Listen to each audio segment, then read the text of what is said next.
What it is, you guys, it is your girl Cadillac. Yes, I'm Cadillac Dixon. I'm the Drama Life prison wife. I'm the legally blind artist that is rapping and painting for justice. Hoping, because you got to hold your breath for justice. To see justice before all face too bleak. Yes, it's your girl Cadillac. Anyways, guys, coming through October the 29th, 2025. Yes, girl. I am just getting off of work. I'm tired, girl. It was crazy today. You know those days. Okay, so I'm gonna let y'all in on a little secret.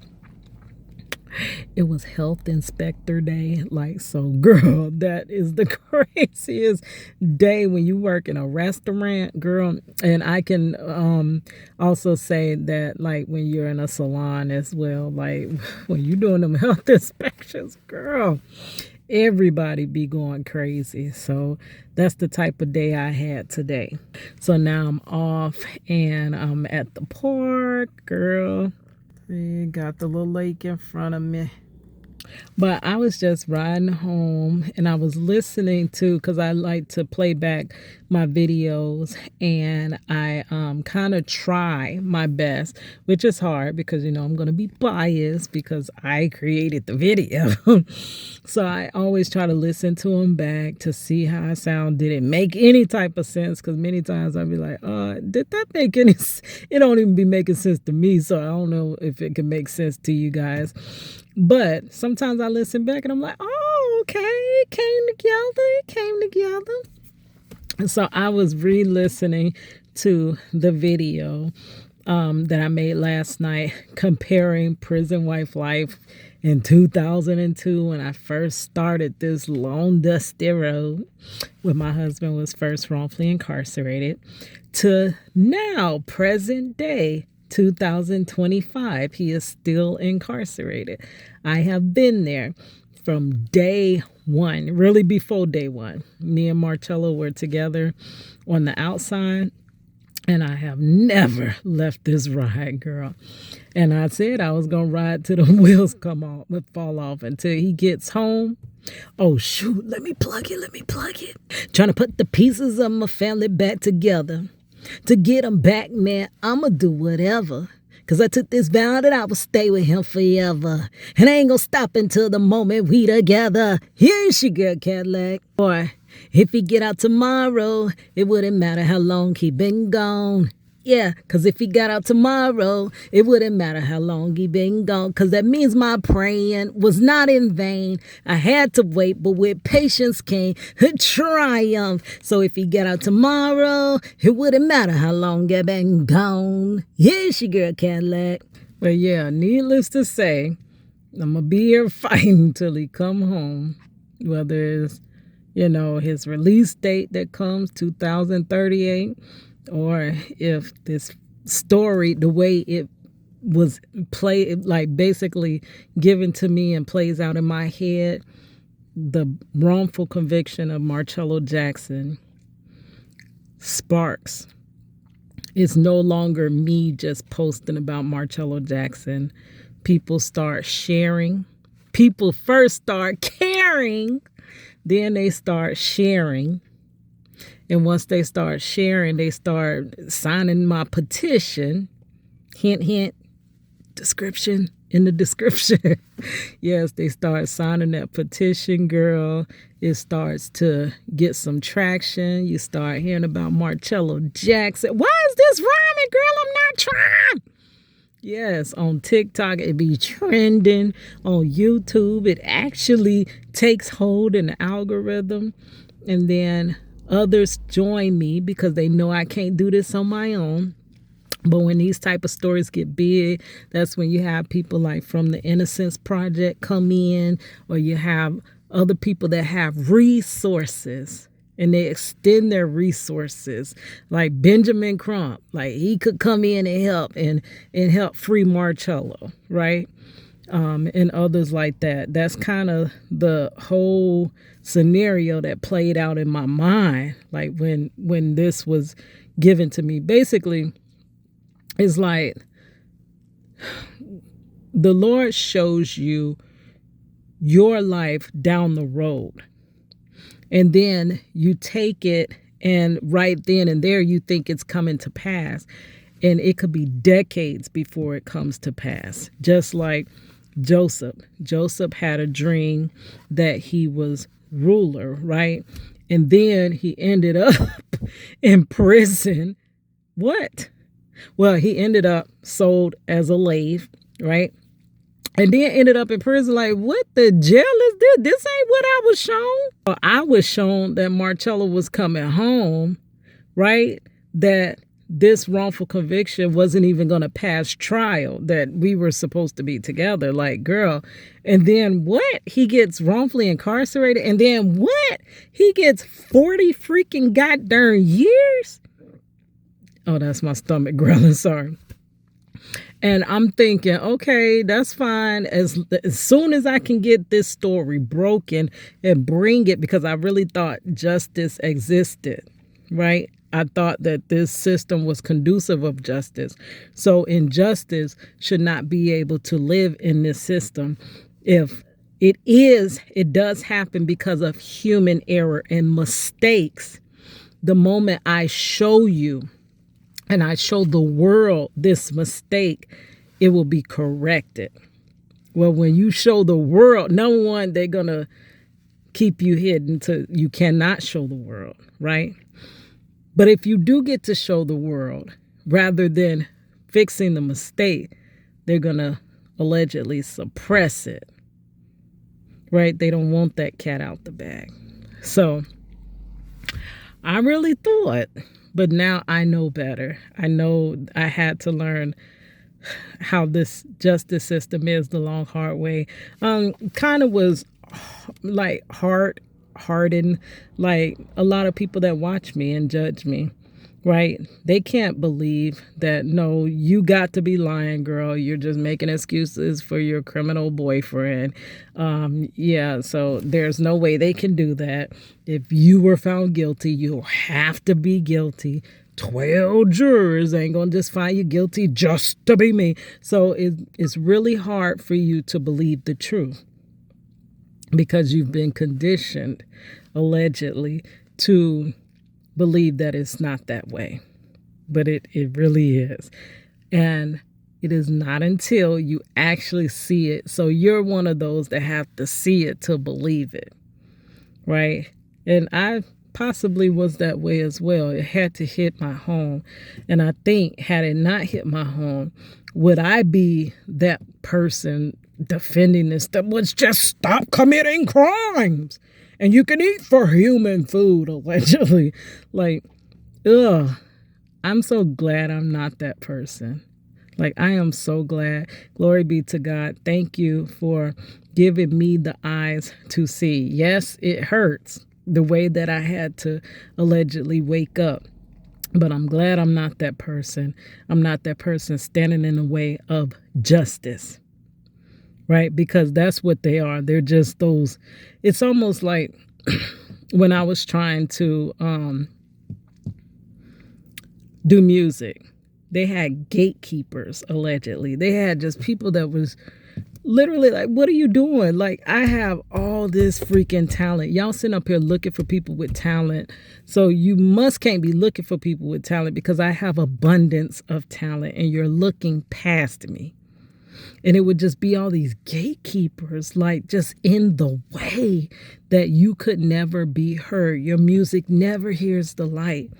Well, in these situations, you have the gatekeepers to keep stories from hitting the light, to keep stories from being heard, to keep videos at a certain amount of views, allegedly, so that you don't reach that many individuals, right? All allegedly, right? But because of all those people that just stand in the way and block the progress, you hardly get anywhere. You're not making much ground. And I'm glad I'm not that person. Even though it's a smaller amount, you're on a much smaller team when you're on the side of true justice, right? Allegedly, you're on a much smaller team and you're going to have to work much harder to get half as far. It's going to be very difficult, but I would rather just be on the right side of justice, honestly, y'all. And I just can't help but to think, had this not touched my home, I would be one of those ones that you're allegedly trying to wake up, right? So I was listening back to, anyways, all that to say, I'm staying here. I'm going to stay here.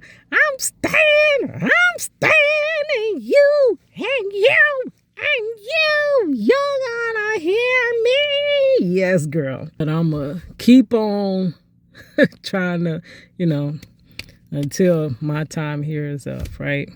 But I was listening back to it, and I remember a part that I left out because I was doing a versus prison wife in 2002, prison wife in 2005, right? Because I've been prison wife from there to between, right? The one thing I was talking about my vehicles, and I had a Buick Regal. And how I got that Buick Regal, my mother and father drove it up to my job at KFC, and they came through the drive-thru, and I'm like, who car y'all in? And they was like, I'm in your car, this your car. So I came out with my little headset on, and this was the time that, did Marcello? No. Did he? No. He never seen that car because I had that Grand Am, and that's when he lost trial. So that was the thing. That kind of, once my husband lost trial and he was taken out of our daughter and my life, it felt like my parents were almost like, at that time. Now their viewpoints are kind of different now, but it felt like at that time that they were happy and relieved that he was gone out of our life, and now they were almost rewarding me for him being gone, right? Finally, you let this person that is basically got this case, you're basically, he's out of your life now. So now we can help you and we can support you in the way that we would. Like I've always been very strong-willed. Like, even though I know people don't understand, it's like, you just gonna have to not understand, girl, because I try my best to explain it to you, but when it feels like people just don't want to hear it, at a certain point, I cut off trying to sway you to understand my side, right? We just gonna have to agree to freaking disagree. And that car, it felt like I got that car because Marcello was out of my life, right? And also, I remember with the Grand Am that I had, that I told y'all that me and Marcello used to work on. Girl, you would have thought we had a car detailing. Like, it's so much stuff we should have, would have, and could have done had we had the time. But, I mean, they kind of just dismantled our family, allegedly, as soon as it was starting. But that would have been the ultimate. We could have had a car like that. I mean, a business like that, right? But I remember back to when I did have that Grand Am, and when I would be out with Marcello, or when I would kind of stand my ground to my parents, it would be like they would kind of use the car. They'd be like, run me them keys. My mother would take my keys. Whenever I'm hanging out with Marcello or this and that, she would literally take my keys until, so that was a way to kind of sway me away from this relationship. it was like I literally tried to, when I first met Marcello and realized that, hey, like this is real. I tried to get her to meet him, and I tried to do things the right way so she could know who he was and stuff like that. I brought him to church because that's where my mama lived. My mama lived in the church.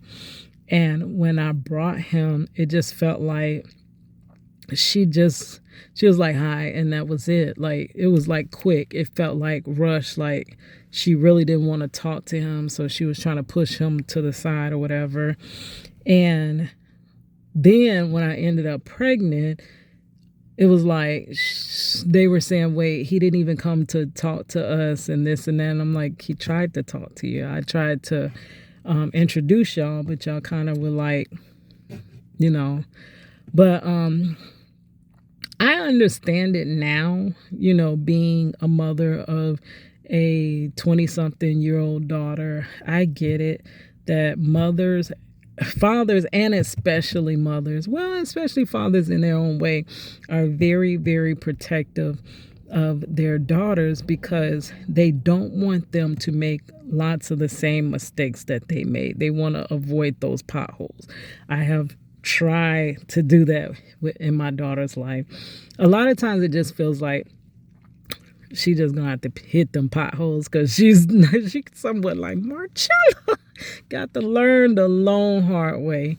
But that's her daughter, that's his daughter, so of course she's gonna have some of his characteristics. But we try to avoid them from going through pains that we had to, but also in trying to avoid them from going through the exact same things, a lot of times we're veering them off a course for the way that their life actually should be.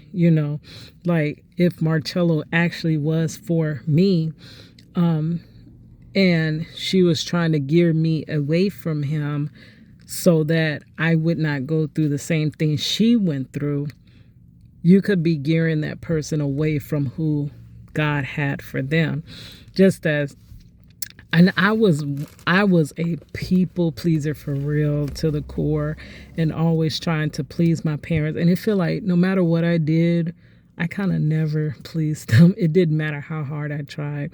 And there's so much things in my life I did not do because I was trying to please my parents, so it really didn't even, what was it for? Because I still didn't please them, even with not doing many things that were in my heart to do, such as also my career path. I knew I wanted to be a cosmetologist. I knew I wanted to be a creative. And they really kept trying to veer me away from that, saying that, oh, that's not going to be something with longevity. Oh, you're not going to make much money in that. You need to go to college, almost forcing me to go to college. And I was not college material back then. And I would have been the most excellent, cosmetologist.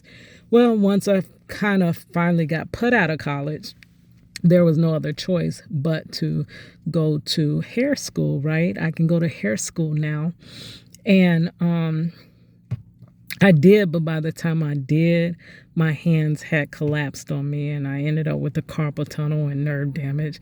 And I can't help but to think, had I went to cosmetology school when I wanted to, and not did all that crap going to college, can't even hardly finish college, and doing hair on the side, tearing my hands up, making chump change. People were literally, when you're doing hair out your kitchen, girl, I got a verse for that. Just hold on a second, girl.